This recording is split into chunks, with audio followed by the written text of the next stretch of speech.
Hey everybody, this is Dan Dufrenoy, and I'm about to tell you my top 10 games of 2019.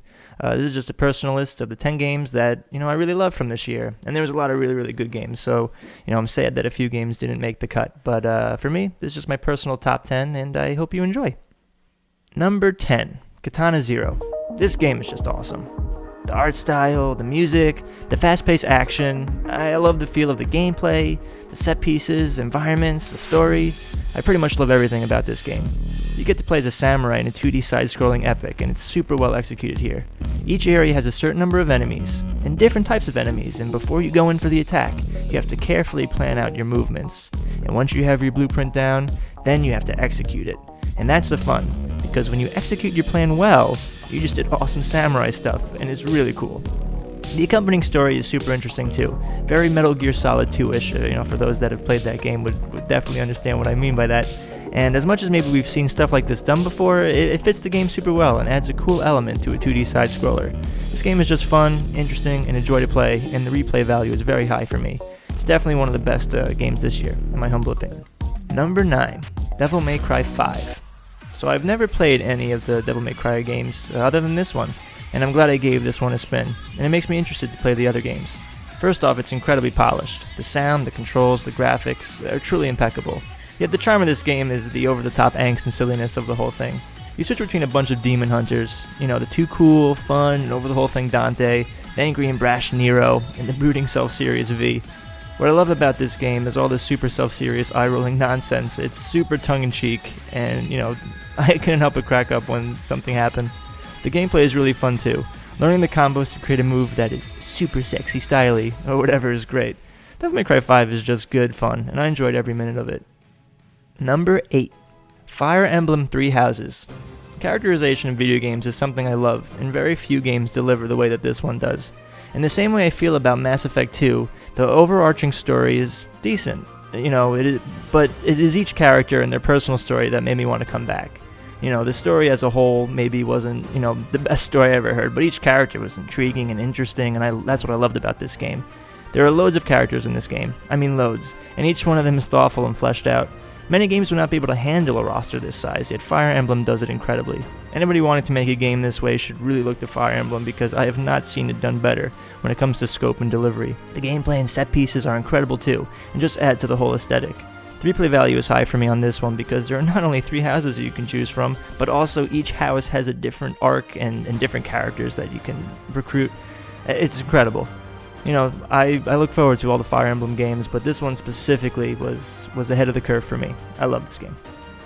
Number 7, Luigis Mansion 3. My sleeper hit of 2019.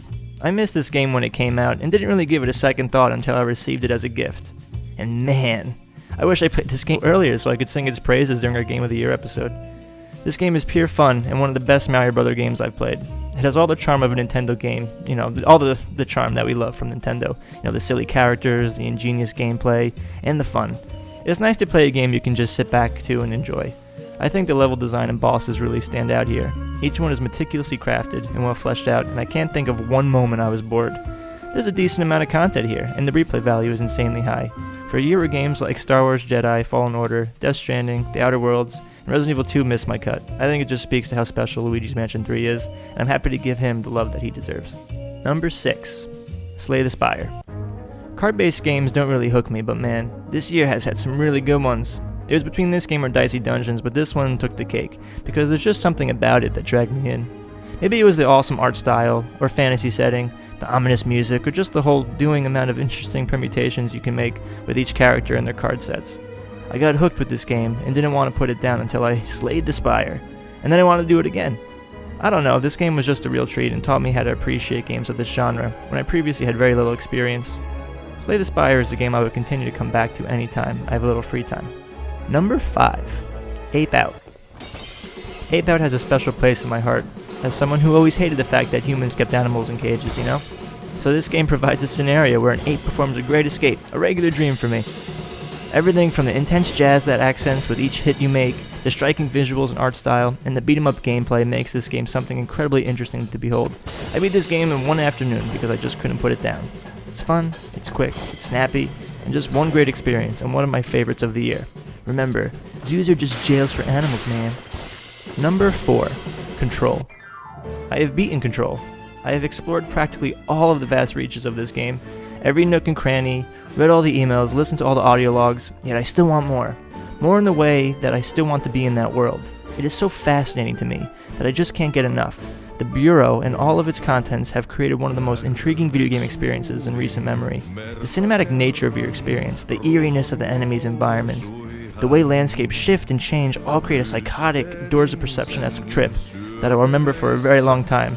Sure, the gameplay, had frequent bugs, slowed down my experience a little bit, yet the overall game and my feelings towards it are nothing but positive. I could not give up on this game because I could not fathom not exploring all of its contents, even when, the bugs were getting in the way. And sure, interesting environments are nice and all, but the thread that, ties each chapter together is so rich, I just can't get enough. Trippy, unique, and interesting games are my jam, and man, when they deliver, and this one does, it makes all the confusion and disorientation worth it. And this is a great start for anyone who likes their head messed up a bit. Number 3, Baba Is You. Baba Is You might be the greatest and most inventive puzzle game I have ever played. That's saying something. It takes everything I love about puzzle games and twists them in such a way that your whole conception of what a puzzle can be is shattered and morphed into an endless amount of possibilities. It is a game where you must get from one point to another, yet you not only manipulate your character, you must manipulate the rules as well. The idea of using wordplay in order to create intriguing puzzles is something I've never seen before, and I am constantly blown away by the ingenuity of this game. Baba Is You is hard to describe, because while it is a puzzle game, it is also at times an existential nightmare. I'm not sure I can pitch it any other way other than to say, just go play it. From the music, to the style, to the level designs, Baba Is You is a masterpiece. Baba is amazing. Number 2, Sekiro. Shadows Die Twice. I have fallen hard for From Software, and my pitch has always been the same, whether it's Dark Souls, Bloodborne, in this game. It's a company that makes games not where your character levels up, so it gets more manageable, but you level up. Each enemy and environment is so precise that the only way to conquer these obstacles is to study and learn everything about them so that you can come in and expose each little nuance. I played this game the day it came out, and I was banging my head against the remote. I kept dying, I'm not getting as far enough as I'd like, blah blah blah blah blah. I was playing Sekiro like Bloodborne and Dark Souls, and not taking the time to learn how Sekiro was played. But once I took a step back and treated the game as its own entity, and took the time to learn how it was played and how enemies reacted, then it all just clicked and became such a pleasure to play. This game asks you to be patient and learn for a fighting game. One wouldn't find these ideas synonymous, patience and fighting game, but that's the beauty of it. And once you take the time to get to know Sekiro, man, it will pay off, I can assure you. It's vast and intriguing, beautiful and terrifying. Each boss is so expertly crafted, each area is so majestic, I just wanted more and more. The game is not too hard, as many friends of mine would say. It just asks a little bit more of you than your average game. And if you give that little bit, it will surprise you how much fun it can be. I guarantee it. Number 1, Outer Wilds.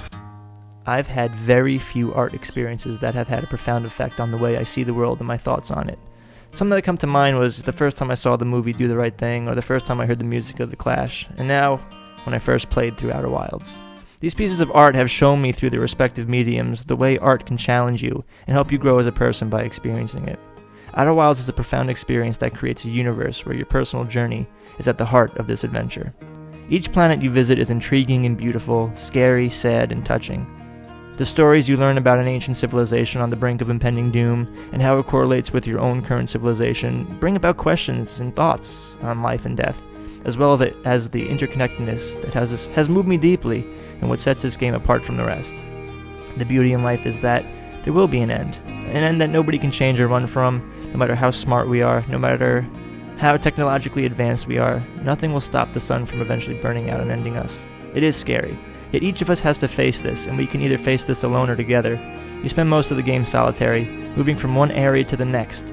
Yet you meet people along the way. Some in the physical, but mostly through stories written on the walls or told through the environment. These individuals have been long gone, but are so much like you and me, filled with loves and hates and passions and fears. In the end, we are all in this thing together. And at the end, there we all are, standing together, reflecting on our memories and our paths that have crossed. Roasting marshmallows, playing music, remembering each other, and how good it was to share some time together, share some experiences together. In the end, It's not the ending that should make us sad, but our experience together that should make us happy. The way this game made me feel is up there with only a handful of games, making this my top game of this year, and up there with my top games of all time. I'm thankful for this game for reminding me that everything will be okay, even though that clock is ticking.